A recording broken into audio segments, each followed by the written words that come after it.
Okay, it's time to ask the club, which one day will have an emoji to go with it, but just not today. You're not going to sing the jingle again? Not today. Ask the club. There you go. There you go. Expected to catch on. Anyway, Was that grime? What was that? What was that? What genre was that? That was soul musical. Nice. Yeah. Didn't, but he didn't even know that was a genre. Yeah, it is now. it is. Or soon will be, much like the hashtag. Dren at Adrian Cammy asks, do you think the new format for the World Cup will ruin it? James, you like international football. I do like international football. I don't think it will. I think ruining it is maybe a bit too harsh. It will certainly change it because there's no way. Wait. Oh, this is one of those again. It's one of those where you start laughing. You don't let me finish. Right, let me finish. It'll be different. It'll certainly be different because there'll be more teams in it. No, because what it will certainly mean is that you won't be able to do a World Cup in one country. Okay. You'll have to do it across Europe, or it'll have to be America, Canada, and Mexico, or it'll have to be that. So you won't have that one country like they do with the Olympics. Like they do with the Olympics. What do you mean? I think he's being sarcastic. Yeah, well, look, the point is, it's been done for years and years. It's been done in different countries, isn't it? In the same country, but it will put an end to that, is what I'm saying. Okay. Yeah. So I don't think it'll ruin it. It'll definitely make it different. Okay. Right, I'm going to shut up. Go on. That's it. That's me done. Okay, that was good. Yeah. Good points. Was it? No. Fine. It could do. We saw the quality of the European Championships in the group stage, especially. Portugal not even picking up a win and going on to make the final without winning a game in 90 minutes. So I think it's one of these things where we might see a lesser quality of team there. But then again, on the flip side, you're getting, if the message is right, and football is a global game, we're trying to put money around into all these different federations and it's not going to the wrong people, then it's the right thing, right? We're seeing teams like Oman maybe that are going to get that infrastructure and get the young players that come through. So it's good for everybody if it goes the right way. But that's the big thing, it needs to be regulated. Yeah, where do you stand on it, Sam? I think from a social perspective, the concept of more countries getting to experience the biggest stage in world football will be good. But from a competitive perspective, it's like when the European Cup started, it was just the champions of each country. Eventually it wasn't, and eventually now we've got some huge, massive thing. You end up with the Europa League, don't you? Yeah. It's round of but three. I don't necessarily think it will ruin it. I think it will make it less of a spectacle from a football purist point of view. Maybe the teams you're going to get randomers. Obviously, you still get random teams in quarterfinals in certain stages, but I think the quality of the football itself might be diminished, but the quality of the actual whole experience might be more enjoyable. If you think Asia and Africa, they don't get many. There's not many places for them, and so if this, and they haven't decided where those places are going to go. Yeah. But if they get a decent amount of them, then I feel like it's a fairer tournament. I think you look at the Euros, and a lot of people are critical of some of the teams that got in and what have you, but you've got the Iceland thing, haven't you? And you've also got the fact that by the end of those groups, the last games of the groups mattered. There was the way it was structured. It was weird, but they mattered more. There weren't as many dead rubbers in the group stage. But on the flip side, the World Cup, I guess everyone in this room has probably tried to watch every game of the World Cup at some point in their lives, or have set themselves the target of doing it in the summer after next or whatever. It's a bad slog. Yeah. It's a real slog when you get to you're about 6 or 7 days in and you get to the group and it's Togo versus insert other nation of play that you haven't got a play you've ever heard of. And okay, there's probably some football purists who are like, oh, it's great, I just love football. I'm sorry, but there's too much football. They think the World Cup is supposed to be held up as the ultimate footballing tournament. It should be aspirational. It should be the best of the best. And I don't know whether this will aid it or whatever. Yeah. I think if you want to make it more exciting, there's more interesting ways to do it. Just get rid of seeding. And just, you know what I mean, and just let everyone play everyone. If you want to give these other countries a chance, let them have a one-off game of football where they can come up against anyone. And hey, listen, if you can beat Argentina and not have them go to the finals, then good on you. Yeah. You know what I mean? All the more power to you. But I just think it's one of those things where if there's just going to be so much football already pervades every single corner of our lives now. Right? Well, yeah, but I think there comes a tipping point on it where you do start to become desensitised to too much football. And you get your summer, and there's something about there's a set amount of games, a set amount of time to continue to spread it out. It comes a point where you just go a bit blah. It's just too. It becomes too much. I don't know. What happens in qualifying? Is that just like we might as well not bother then? Just go for it, lads. Yeah. Like you got to qualify. Hey, listen, like an FA Cup draw instead. If you get rid of let's just get rid of qualifying altogether. Everyone is in the World Cup. Every major nation is in the World Cup finals. No problem. I can get behind that. No games during the season. Then we do the hat. Then we just draw them out the hat. Like the sorting hat from Harry Potter, because let's just make it more exciting. The qualifying in South America could become a bit of a farce because you've only got 10 countries. So if like 7 go through, I don't think we're actually being serious. No, I'm just saying that the qualifying is good. Yeah. That from being something that was actually quite interesting at times, that becomes a bit of a joke. Yeah. If you've only got, We've got a Scot in the to make room. it. Good news for Scotland. No, We'll add subtitles, still no chance for Scotland then. Never mind. What a shame. I miss Scotland at major international tournaments. I miss them opening games against I'm expecting Brazil. missiles. I miss John Collins. I miss Craig Bailey's blonde hair. But yeah, there you go. We've done loads on that, so we've got more questions to get through. I realise that this is the segment where we zip through questions. Clavs, Maris, Miezis, who do you think is in the best position behind Chelsea for the league now? I mean, clearly it's Spurs, but I think in a more general sense, anyone want to put another team forward for this? Got to throw Arsenal out there, right? You know, Alexis Sanchez has been absolutely brilliant this season in terms of what he's done, in terms of the new position he's playing with Giroud coming back. That's another source of goals. You've got Mesut Ozil to hit form again, not really hit the assists this season, but that could come with Giroud back in the side. They could be up there, but I think I agree with you. Pochettino, it's just done wonderful things. If you look at wage spend and where you finish in the league, huge correlation between that. And Spurs are ranked at about 6th. Yeah. And they are massively outperforming. No, they have been for the last few seasons. Yeah. And Dele Alli, Ericsson, wonderful players. As we say, they've had the little sticky patch without Kane. He's back. Yeah. Dele Alli's playing himself back into form. The defence is just incredible. They've got strength throughout that team. Look, James, we did the Christmas special on the end of the year special. We were picking our team of the year. You know, that back five almost picks itself. You know. Yeah, I think when you saw Spurs against Chelsea, they were both playing the same formation, and Spurs. That, for me, almost very closely, apart from Hazard, that looks like a better team than Chelsea. Certainly the back five is, with Alderweireld in the middle there, playing through the lines, I think they look really Vertonghen's out for a bit now, isn't he? Which is going to be a bit sticky for them. But I personally can't look past. But going into the summer transfer window, I had Spurs down as my title favourites. I didn't think they did that well in the window, so I was a little bit worried about them. But now that they managed to get knocked out of the Champions League very early on, they can actually purely focus on the league. Europa League will come, and that will distract them. But their starting 11, Pochettino has them just drilled so much that it's just clockwork for them. They've made Chelsea and Man City look extremely average teams at home, and they're supposed to be two of the best in the league. Okay.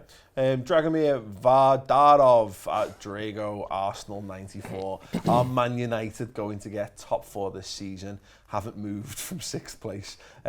Arsenal and Man United fans don't half love a bit of back and forth. I noticed this the other day. You can't help but talk about each other. It's weird. But I reckon, we've got 2 Man United fans in the room. Are Man United going to get top 4 this season? Absolutely.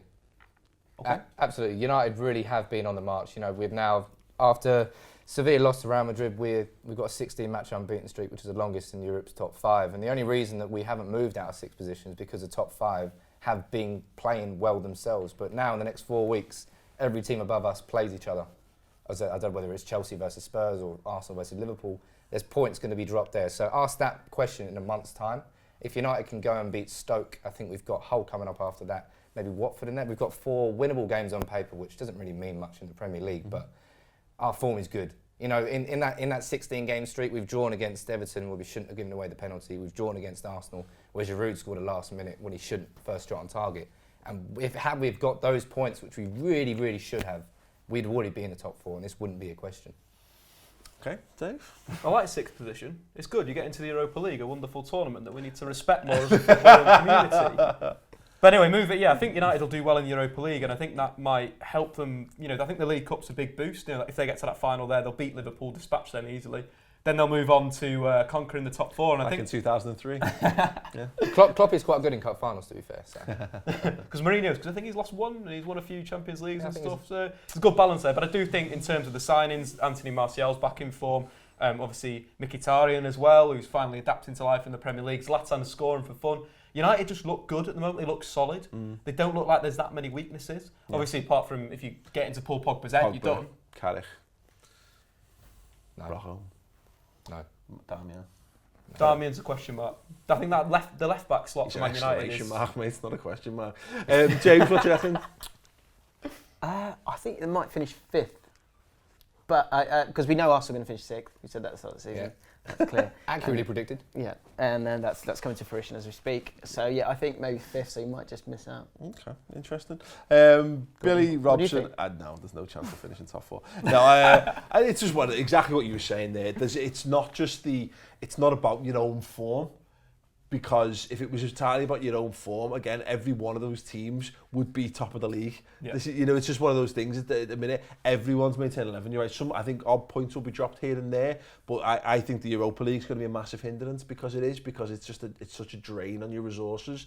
And here's the problem Man United have got: the weight of expectation. It's kind of catch-22 for Mourinho because Man United fans don't respect the Europa League because you've been laughing at us and every other team for being in it for the last however many years the teams have been going into it.